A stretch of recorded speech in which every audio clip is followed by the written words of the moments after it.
Hi, everybody. I'm Patricia Oliver with Oliver Behavioral Consultants, and here again with my friends from the ARC. Planning to talk a little bit about the upcoming holidays and how to survive them as a family, basically. So I just wanted to give you some pointers. This is a very, very busy time of the year, very exciting time of the year. And I feel that we are in a process of kind of recovery, sort of from COVID, where all of us or many of us are eager to see each other, eager to travel. Families are coming and going. And it's a wonderful time to celebrate and catch up with everybody. But we got to keep in mind that for our little ones, or not so little sometimes, that may need a little bit of who may need a little bit of extra support. We need to be proactive and be ready instead of just waiting for putting ourselves into situations that may not end up well. So let's chat about this for a little bit. And everything we talk about, I want you to think of ways of adapting if you have a younger kiddo, or how do you adapt if you have an older child. So first, let's talk about people coming and going. Regardless if you're traveling somewhere or if you have friends and families coming to your home, make sure you're letting your child or children know what's going to happen, what to expect.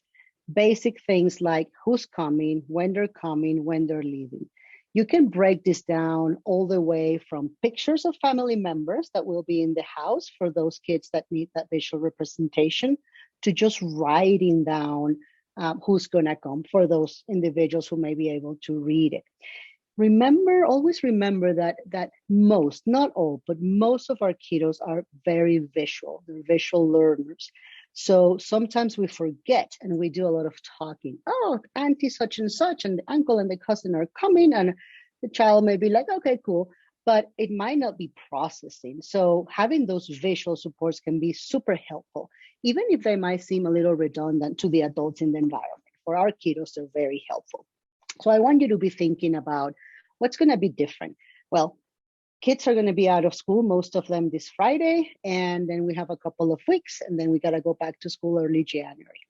What are the days going to look like in the next couple of weeks with the holidays? Think about it.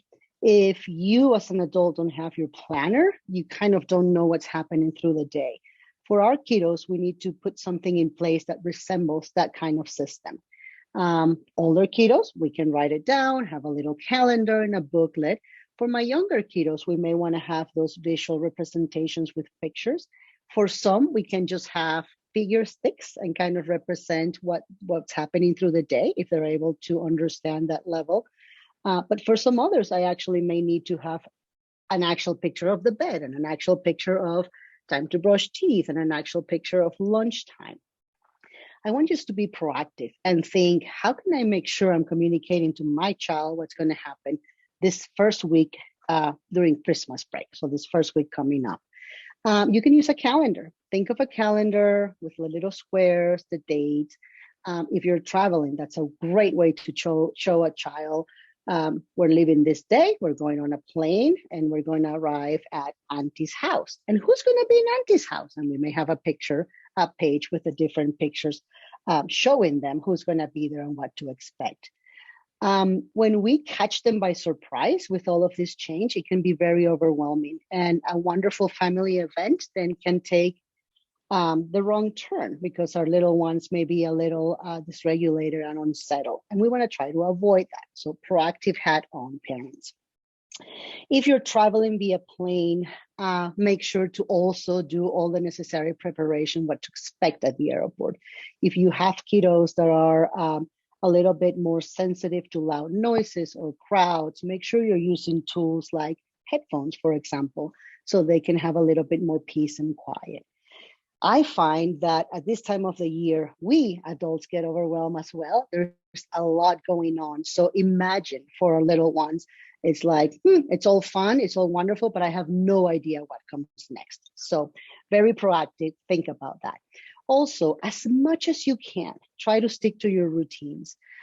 If you have people coming to your home, it's a little bit easier because you already have certain routines in place. If you're traveling, it gets a little bit harder. Try to have certain things in place that don't change, like morning routines. I was going to say wake up time, but that's that's very variable for many of our kiddos. The youngest ones tend to wake up early no matter what. Older ones may want to sleep no matter what. So you can have that flexibility. But once I wake up, what happens next? Visual supports, however you have to do it. Try to keep those times when we're eating consistent, around breakfast time, around lunchtime, around dinner time. That will be very helpful. Another one that is a little bit harder, but could be very helpful, is trying to maintain that bedtime routine, the time and the different routines you may have at home, especially for the younger kiddos. Some of our older kiddos may do well with staying a little bit later, waking up a little bit later. You need to be the judge. It's hard to give advice to such a broad audience where we're going to have kids that are, tiny non-readers, maybe 18 months, and then I go all the way to young adults. So you have to really take what I'm saying and think about, what can I do specific to my kiddo that Patricia is talking about, in the sense of predicting routines, using my visual supports to let them know what's happening. Expectations. So if we have a child in an age where they already know, hey, certain expectations, like you're going to sit at the table with the family, and when we're done, you're going to put your plate away, or you're responsible for taking out the garbage. Keep those in place. Don't let the looser structure or the looser routine kind of swipe everything that we have worked so hard during the whole year, because it doesn't take a lot to get that sense of chaos, basically. And the more pieces of the puzzle that you're able to keep together, the easier it will be for our kids to respond to that. All right. So try to set those expectations and try as much as you can not to deviate too much from them. A big one right now, it's going to be presents. Santa's coming for those who celebrate Christmas, those who celebrate Hanukkah. You guys already had all of these gifts basically show up in your house, and it could be too much at times. One strategy we use is kiddos get access to all of their gifts on Christmas Day, and then we restrict access a little bit. So kind of typically they'll want to explore everything, but then they'll go to one toy or two toys. Keep those out, try to put the others away. It's not about hiding them from them, it's about rotating them. So that is not way too overwhelming. So 2 at a time, you put the others away. When you see interest lowering on these 2 toys, then perhaps you remove those, bring another 2 toys from the closet. Try to figure out ways where it's not just too much all at once. Because again, when I'm overwhelmed like that, then my behavior can deteriorate some. It's just a little too disorganized for the moment. All right. Some of you who may have work baskets for your kiddos at home, basically that basket where we put a toy, they take it out and they complete the toy. And when it's all done, they put it back in the basket. Do that with your new Christmas toys if you're able to do so. Access to toys, control of the toys by parents is important. Let's see on that piece specifically. And then we have, 2 weeks, and then we have to start thinking about this transition back to school. If you're traveling, the same things you're doing to show the travel plans on the way out, they should be represented on the way in. When are we getting home? And what happens once we get home? When do we start school? That's an important one to signal on a calendar for all of them, by the way, so that when we are 4 or 5 days ahead of that transition, we can start trying to get back as much as possible into what we call our school routines, going to bed on time, having that structure throughout the day. So I know it's not going to be perfect. It is overwhelming for many of us adults. It is overwhelming for our kiddos, although they're excited about being out of school and being with family and Santa and the food and the candies, etc. So make the best out of it, enjoy it, but don't forget to go to the basics. Today at the office, we had a wonderful visitor. Santa came over to visit some of our kiddos, and we realized that we had not prepped one thing, a very basic one. When kids approach Santa, if you're going to go take pictures, is it that you're going to sit by Santa, or you're going to sit with Santa, or you're going to stand by Santa? And something as simple as that can be pretty overwhelming in the moment for them. So if we're ready for it, if we say, hey, here is going to be Santa, and there's a picture of Santa or the word Santa. You can stand next to him. You can sit with him. What do you want to do? Providing that choice and that proactive explanation or representation of what's happening, it's going to be very important.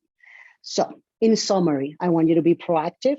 How can I communicate with my child what's coming? Many of our kiddos also use their augmentative communication devices in there. Make sure you have programmed the pictures you need for trip or for family members coming into town.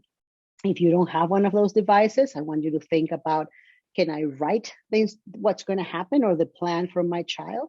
Or do I need to take pictures? Or can I do my little stick figures? There's no right or wrong answer. You don't need to go fancy. You don't need high-tech, sophisticated technology. You just need to figure out a way to communicate the events of the next couple of days to your little ones or not so little ones. It depends. I hope this was helpful. Have fun. Happy holidays. And I hope you all enjoy time with your family and a little time off, relax, and enjoy. Thank you.